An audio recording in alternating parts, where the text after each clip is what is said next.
لأننا نتشرف الآن بدعوتكم لجلسة نقاشية ستجمع نخبة من الخبراء والمتخصصين، وسيناقشون معنا أبرز التوجهات والتحديات في إدارة المشاريع. عنوان هذه الجلسة: مجتمعات المستقبل، قيمة طويلة الأمد من خلال الاستدامة. ينضم إلينا في هذه الجلسة حضورنا الكريم كل من معالي حصة بنت عيسى بوحميد مدير عام هيئة تنمية المجتمع في دبي، سعادة مروان أحمد بن غليطة مدير عام بلدية دبي، الدكتورة ديان هامilton المؤسسة والرئيسة التنفيذية لتونيرا، السيد مايكل باولين معماري ومبتكر. أما إدارة هذه الجلسة الحوارية ستكون مع المحاورة السيدة روزانا لوكوود. حضورنا الكريم أكرمونا وأكرموهم بتصفيق حار ليكون إشارة دخولهم. Your Excellency, take the next seat. Dr. Diane, Michael, thank you very much. Okay, let's get comfortable.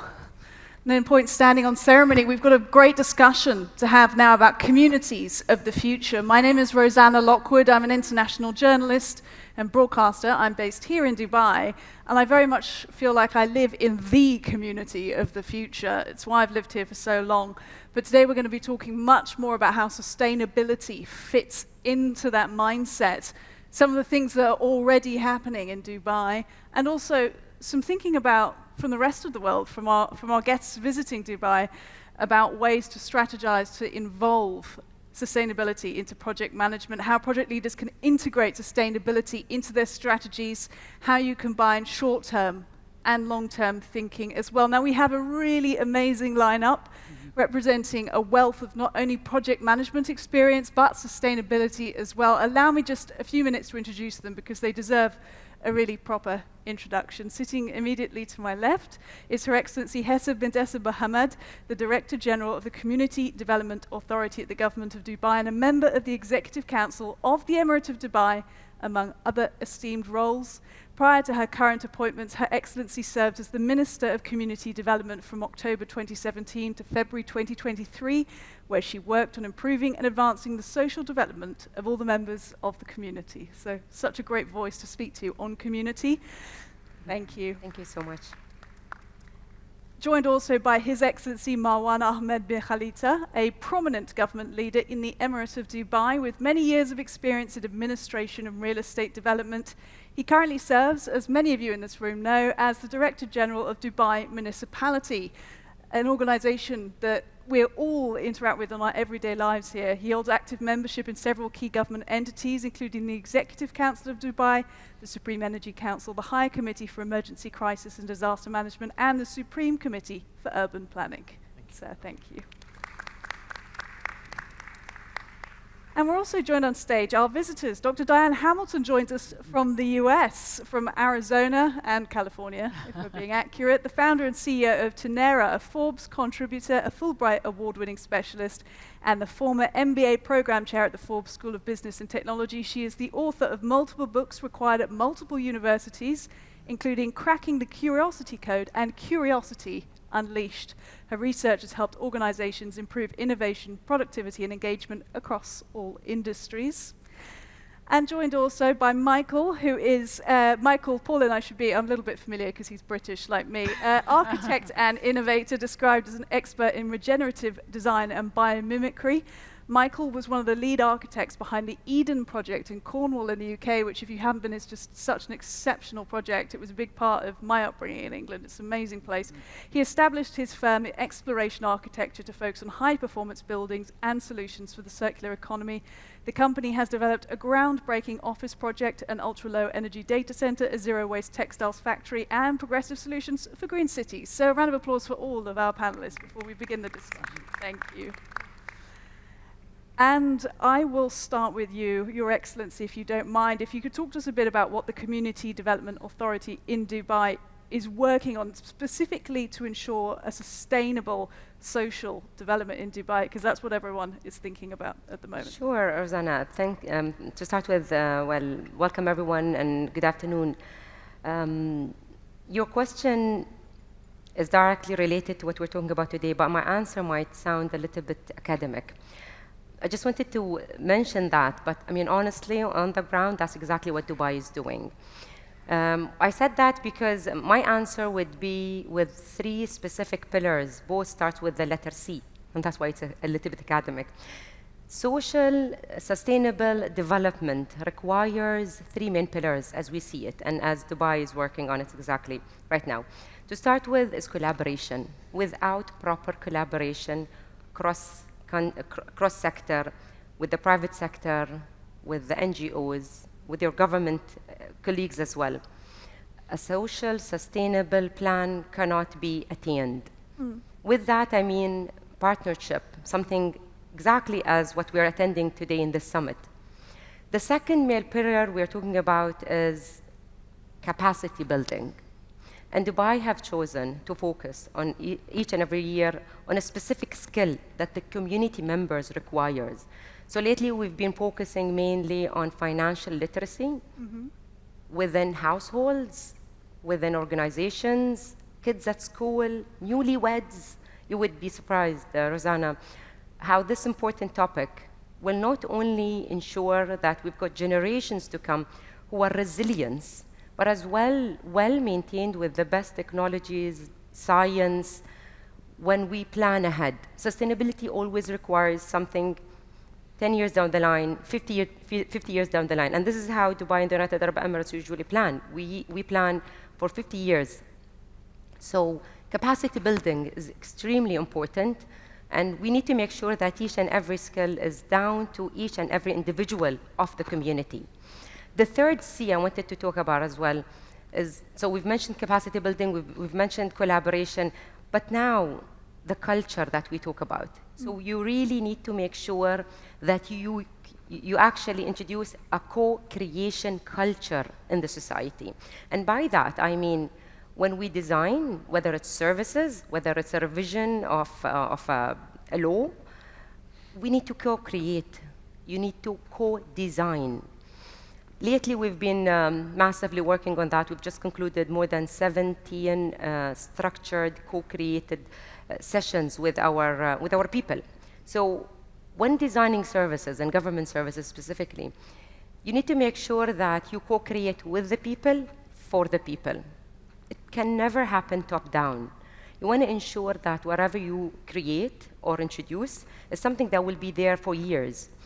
Among those 17 sessions that we have just recently concluded, there are 10 new innovative services that Dubai will introduce. Wow. And we want to ensure that these government services are well backed with our private sector and our third sector, of course, our NGOs.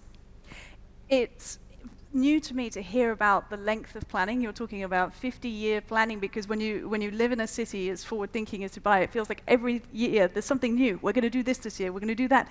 So there has to be that long-term vision as well.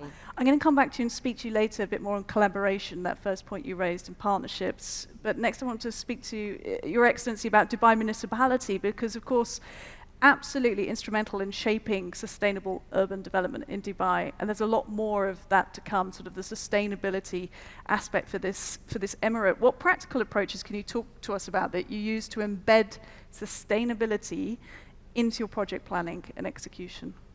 You are 100% right. But if we talk about sustainability, we are here in this conference as one of the sustainable conference been there for all those years. Yeah. So every year RTA organizes the conference with a lot of stakeholders and a lot of expertise, knowledge transfer. This is when we talk about sustainability, that you keep the conference every year is growing and you add to the city. At Dubai Municipality, because we are a service-oriented organization and we serve the city in different categories, sustainability is not just a word that we talk about. It should be embedded with our process, the daily process that we do. Because with the product that we deliver to the city, everybody will use, being a beach, public beach, or a park, or even a planning strategy that we do. So we make sure that everything that we deliver to the city, it is sustainable for generation to come, by replacing the assets or by maintaining the asset to be visible for everybody to use. And this is something that we share with the team every day. So we start with any project that we will do in the city is not just checking with our stakeholders what is the requirement. We just ask the question, the need of this project, why we are doing this project. And after we answer this question, why we are doing this project and what need we will cater for, we go and find the resources, the finances, and everything. Then we close the question is, okay, after we leave Dubai municipality as a director general or as a staff or as a worker, will this product will serve me as a human being or not? And this is the way we plan it. Each project that we have in the city, this is the way we plan it. So the sustainability is within the cycle itself. Other level of sustainability is the knowledge transfer and knowledge sharing that I talked about. In Dubai municipality, we started Dubai International Best Practice for Sustainability. And this is in cooperation with UN Habitat. For the 19 editions that we will celebrate in the coming the government summit, just look at it, 19 edition of recognizing a sustainable project all over the world. This is where you make sure that the knowledge transfer is not only in Dubai, it's worldwide shared, and people are getting the benefit of it. So this is the way we deal with sustainability, and we make it in every process that we do in Dubai municipality to make sure that it's sustainable from the social part, economical part, or even the process itself. I'll come back to you to talk a little bit about case studies, but from that, my takeaway is legacy and taking pride in your work so that those systems continue, you were saying, after your tenure. That's forward thinking. Dr. Diane, coming to you, you come to us as an expert speaker on innovation and leadership. So perhaps when you're listening to that and you've come to visit Dubai and you're seeing everything, talk to us about the sort of tools and methodologies that a room full of project managers can use to assess things like, you know, environmental, social, and economic impact of their projects. Well, you know, it's so interesting as I'm listening to all these keynotes and everybody's insight. I'd add one more C to your C's, since I work with curiosity, because I think curiosity is the spark to all these things that we're trying to talk about today. I think that when you're talking about tools, you all have similar tools in some respects. And so for me, it's more of the methodologies. It's a behavioral thing. And as you were asking questions, those are the kinds of things we need our people to do, that we need to do. And I see a lot of project managers hesitate with that because you have timelines, you have deadlines. But it is a people cultural thing for companies. If you have the same goals as your competitors and you have the same things you want to achieve, for example, you know in a couple years someone is going to be ahead of the other, right? We're not going to all end up at the same place. And the difference is going to be the culture that your companies create and how you react when all the tools maybe let you down. I mean, AI is only as great as what we put into it. If I'm thinking, I worked for 20 years for a pharmaceutical company. We had a medication come to market. All the tools said it's perfect, it's ready to go. We got all the data, we did what we're supposed to do, it launched, everything was flawless until it wasn't. And the medication started having problems and they had to pull it off the market. People were having side effects they didn't foresee. So curiosity, creating a culture of curiosity means getting out of status quo thinking and asking the kinds of questions that you need to ask. What do we do next? What got us to this point? Are we holding on to the assumptions we made because of what the tools told us that maybe we have to rethink now? And that's why it's such a critical thing for us to focus on our culture, because this is behavioral of whether we're going to succeed, especially in a time when the big differentiator right now is going to be your culture if everybody has these amazing tools. So that's the focus I would have. So pulling ahead of your competitors if you want to think about competition, but it's thinking about culture creativity, curiosity, because as you say, everyone else has the same access to the same tools, but Right. you're saying think more holistically. Okay, I want to speak to you a bit more about leadership, but I'll come to Michael as well, thinking about innovative practices, because I know you and Diane were talking about this backstage as well, how we sort of rewire our thinking, especially when it comes to implementing sustainability in project management and large projects. You've got huge experience in this. Your work in biomimicry and sustainable architecture has inspired people around the world. Talk to us about the kind of practice that project managers in this room can use to ensure that their projects are successful when it comes to sustainability.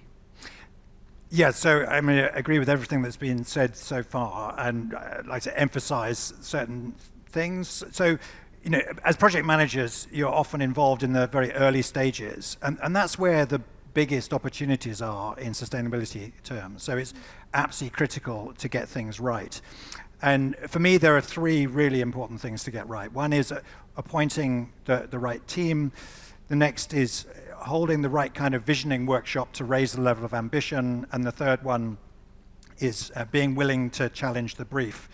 So just to expand on each of those a little bit, with appointing the right team, often I've seen there's a sort of trend towards appointing very big firms that are perceived to be a safe pair of hands. And I understand that, but often some of the most interesting, innovative work is done by the sort of smaller niche players. So it's important to find a balance there.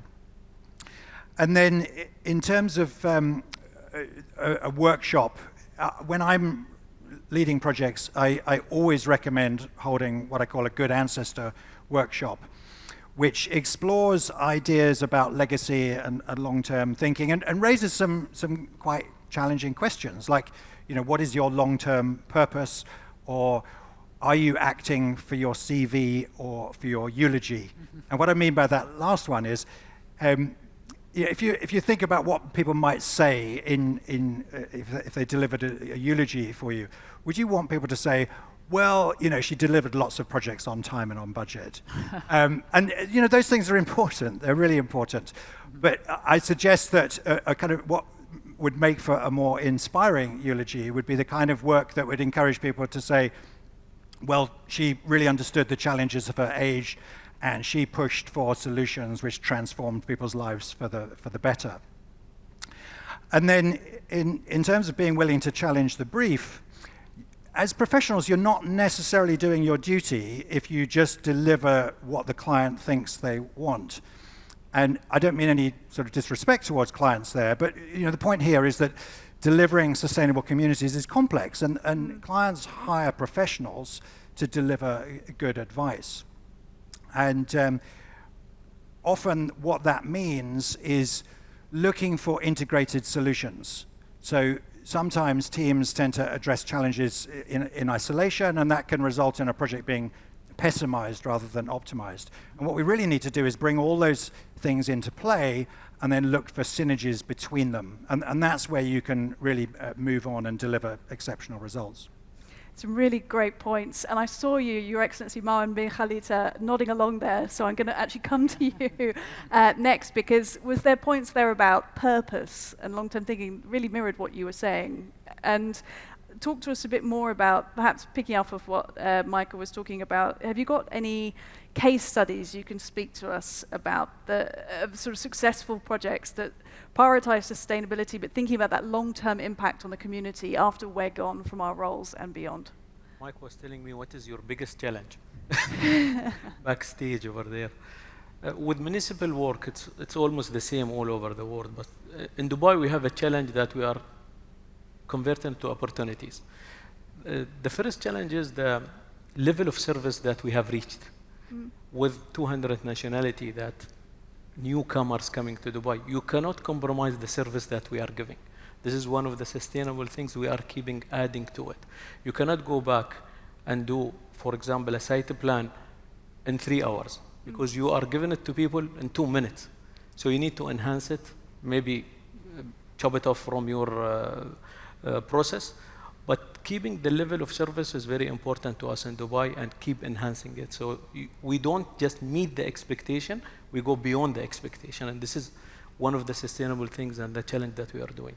But for us in Dubai municipality, waste management is one of the pain for any municipality. Here in Dubai, we have transformed it to an opportunity where we have started one of the biggest plant, Warsan Waste to Energy. I know everybody is producing waste and they never imagine where this waste goes, even from this conference. But I would like to assure you that we do have a plant that treat more than 20 tons of waste every year, and it produces energy. And this plant was done from the beginning in a sustainable way because it was public-private partnership for 35 years. Just imagine any investor will come to Dubai and he will invest his money. If he's not sure about the sustainability of this project, he will never invest his money. But this relationship for 35 years, proven that this project was handled with a sustainable manner, where everybody is happy and winning in this project. This is one of the projects that we are proud of as a case study for sustainability and how we handled the sustainability of it in each cycle of it. Even with the human intervention, technology that's been used, and the resource of funding. Today I am proud to say this waste of energy is being handled by some of locals, Emiratis from Dubai municipality, and international expertise with us. So this is where you take care of all the aspects of a project, even up to the standard of the people who are handling the process of the project. And that's how you exceed that sort of the ambition and the expectation. I want to pick up on the relationship point you mentioned there, a 35-year-long relationship for that one, and come to you, Your Excellency, to talk about relationships and partnerships, because Michael and Dr. Diane touched on this as well, the importance of collaboration. Talk to us about what you're doing at the Community Development Authority to partner with other organizations when it comes to sustainable community development. Sure. One of our major projects that we work right now, and one of the goals is to move people. How can we, on a sustainable, very smart way, move people from our social welfare programs, which is normal around the world, into a more sustainable, empowered program where people who are at the right age with the right skills can actually not depend on someone else for their day-to-day living. Especially people, younger generations between the age of 21 till 44, for example. And there where the Dubai Empowerment Program comes. In collaboration with more than 425 private sector companies in Dubai, working in Dubai, and with the help as well, of course, with the UAE, Dubai government Human Resources Department, we were able to actually find more than 7,600 job opportunities for a group of people who never had that opportunity before. Now, among the 7,600 job opportunities, what is the success rates?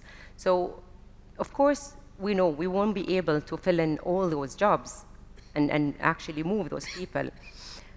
However, last year we were able to specifically and successfully employ 1,213 people who were on social welfare, depending specifically on the government for their day-to-day living, into a more empowered program that will not only support them, they will support their families, their community, and will ensure a more successful, sustainable approach for the government of Dubai. Another example, quickly, in a nutshell, so that I don't take longer, is our collaboration with Dubai Holding, one of the biggest private companies in Dubai. Among that, we were able to match the need of more than 6,000 families in the community of Dubai, both locals, non-locals, anyone who are in need, with more than 2,000 garments, fresh new garments that were, in another way, would have went for waste. We bought more than 20 partners among this to use and to reuse 2,000 freshly new garments that supported more than 6,000 families. And that happened over 4 days only. That's how fast Dubai is. That's how effective Dubai is.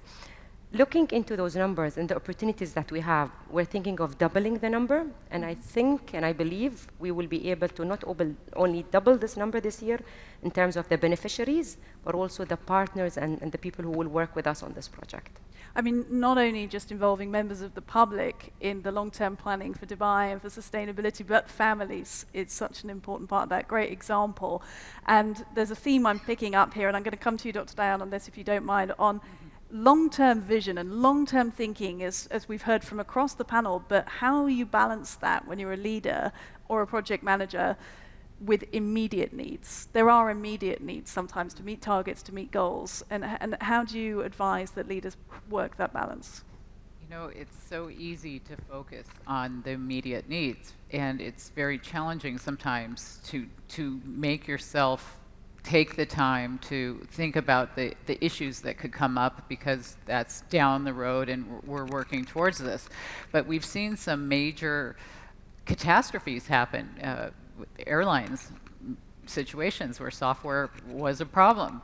But culture sometimes doesn't allow a lot of question asking or even problem presenting, because it'll get you off topic, it'll get you off task, and then you'll be late. And I think a lot of the problem is how you present this to your leaders if you do run into a situation.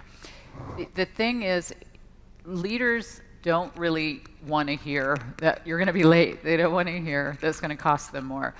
But if you're able to paint a picture in their mind of a scenario of the opportunity cost or the situation that they're avoiding, that is the key to getting them to listen to what you're trying to deal with now. I mean, you're dealing with a situation now, and you may have an inkling that something's coming down the road.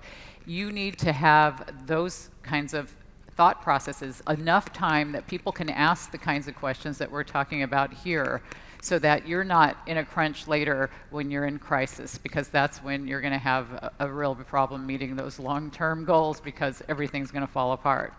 I mean, in part, it's the power of storytelling. It is. And having come from sales for so many decades, everybody should have sales experience. I mean, you just learn how to sell your idea, whatever it is. Your vision.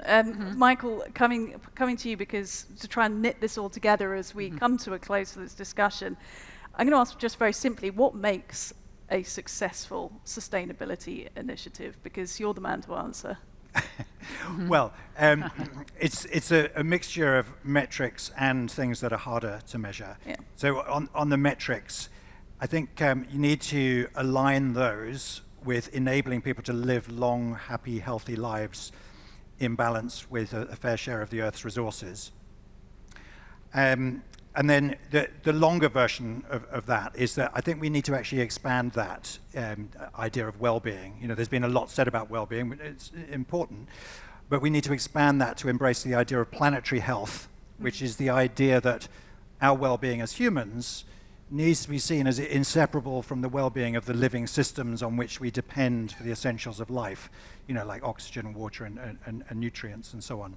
And then in terms of metrics, it's often said that if you can't measure it, you can't manage it. And that's true up to a point, but you need to remember that some of the most important things in life are actually very difficult to measure, you know, like a sense of place. And I think, you know, if you look at cities, you know, traditionally in Europe, the center of a city, what you put at the center of a city says a lot about your values as a society. And traditionally in Europe, that would have been a church or a cathedral, which suggests that religion was the most important thing. And then in the modern era, that tended to be a shopping center, which suggests that consumption was the most important thing. Now I think there's a really interesting question. What should be at the center of sustainable communities? And for me, it's about creating spaces and places that allow people to come together for large-scale shared experiences that make them feel part of something bigger than themselves. And that is definitely something that Dubai is working on. Look, I'm going to do a very quick fire round amongst you all very briefly and ask you in the final minute that we have what advice that you would give project management professionals in this room to ensure success in their efforts to creating sustainable communities. Rosanna, I'm going to choose co-create and co-design. That resulted in numbers we see in the Dubai social survey, 96.6% of the population feel proud to live in Dubai. 95.8% of the same population as well, living in Dubai, feel that they're committed to Dubai because they feel the sense of belonging. And co-create, co-design. Co-create, co-design. Sir, what would yours be? What I'm saying is every project starts with a purpose. Just don't forget, after cutting the ribbon, you go and check if the purpose is met or not. So kind of evaluation and checking and moving on. Dr. Diane, what would your piece of advice be to ensure success in sustainable community goals? Well, think of your community first in your organizations, and how you would do that is to build a culture of curiosity. So look at what fears are holding you back. Look at the assumptions you're making and how you're over and underutilizing technology, and just evaluate the conversations you have with everyone in that environment. So really going amongst the people and finding out what's going on. We were talking about this backstage about it might sound negative, but actually looking at the issues first, looking at the negatives first, and then bouncing off that. And what would yours be, Michael? Yeah, perhaps a controversial one here. I think we need to challenge what we mean by commercial. Because if we just interpret that as aiming for short-term profit for the investors, then we're actually heading in quite a dangerous direction as a species. And I think we need to really kind of rethink what it means to be humans. We're not just wealth creators. Our kids won't thank us for that if it's at the expense of their future. We need to see ourselves as collectively shaping a positive future, and if we work together, that is a very positive future we can create.